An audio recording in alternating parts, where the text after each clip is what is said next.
Congressman, we're just, in case you can't see, showing video of you standing on the aisle and shaking a number of presidents' hands over the years, both Republicans and Democrats. So my final question to you, Congressman Engel. No, you have not. Excuse me. She's talking to me. Oh, I'm sorry. I thought you had been talking to me about standing on the aisle and shaking hands. No, I'm sorry, Congresswoman Maxine Waters. Yes, I'm talking to Congressman Engel, who has stood there and we've shown over the years. Okay. I'm sorry about that, for the confusion. He is wrapping his arms around Putin while Putin is continuing to advance into Korea. Our millennials are a force. I recognize it, and I was the millennial once.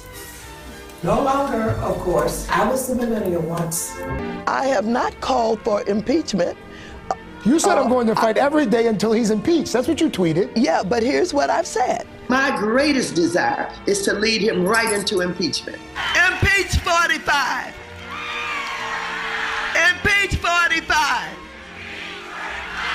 Impeach 45. It's a case where being number one means really you're number two. A new study ranks California dead last of all the states in quality of life, making it tops at being on the bottom. States were ranked on everything from education to opportunity, from infrastructure to crime. But California scored low for one simple reason. It's impossible to live there unless you are super rich or homeless. Then come one, come all. But just ask any U-Haul dealer. Renting a truck to go from San Francisco to Dallas will cost $3,200. The return trip, only $1,100. That's a 180% surcharge. And it's based on a truck shortage in California because so many people are leaving one left-wing city to a more pragmatic, affordable one. So maybe Californians leaving California, they're the real dreamers. I'm a strong black woman. But anyone who's been to L.A. knows the ugly truth. It's turned into a post-apocalyptic wasteland with 55,000 homeless in that county alone.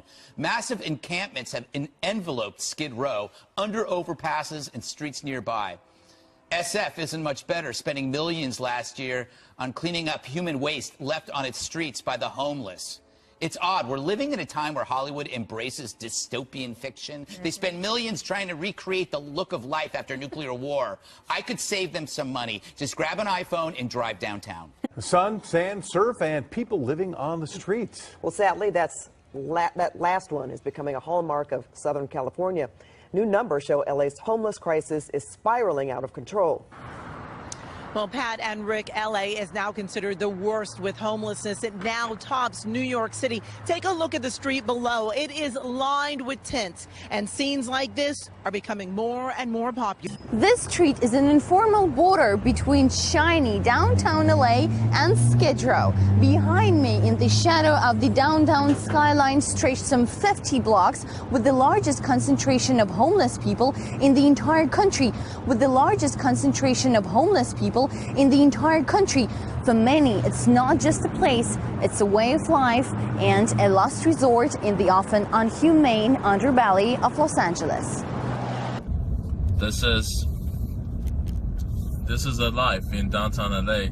So when you're talking about Los Angeles, and it's fun, but in the meantime it's sad.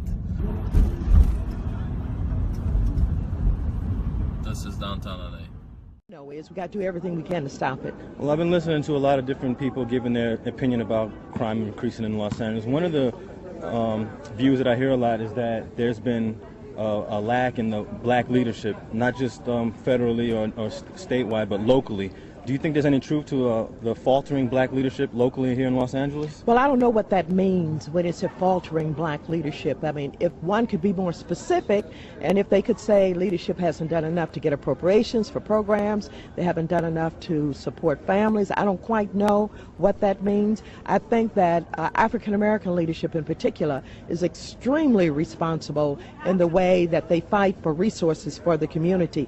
Whether you're talking about support for welfare, welfare for poor families, support for the homeless. We're known as the big tax and spenders. We're known as the liberals who do this all the time, but we do it despite the fact it is not politically popular with mainstream politicians to do it, because we know that there is a lot of poverty and homelessness and mothers and fathers who may be incarcerated, and kids living with grandmothers, and so African American elected officials are extremely responsive and responsible.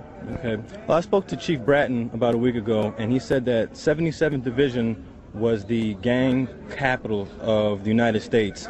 And your district, or 77th Division, is mostly in your district. How does that make you feel as a congresswoman that the chief of police is actually saying, I guess in other words, that your district is the gang or the crime or murder capital of the United States? I work with gang members. I have for many, many years. And if you see anybody from that cabinet in a restaurant, in a department store, at a gasoline station, you get out and you create a crowd. And you push back on them, and you tell them they're not welcome anymore, anywhere. Right down the street from here, I created a program called Community Bill. I was the first one in public housing projects to create Project Bill. And so I know a lot of the past gang leaders, many of whom we have mainstreamed, who are homeowners now, who are not gang banging anymore. And we're trying to get the OGs to come in and deal with the young people, the ones who are 14 and 15 years old. They don't have the kind of leadership that we have among the older ex-gang members. And so all of this work must be done. It requires... Protest.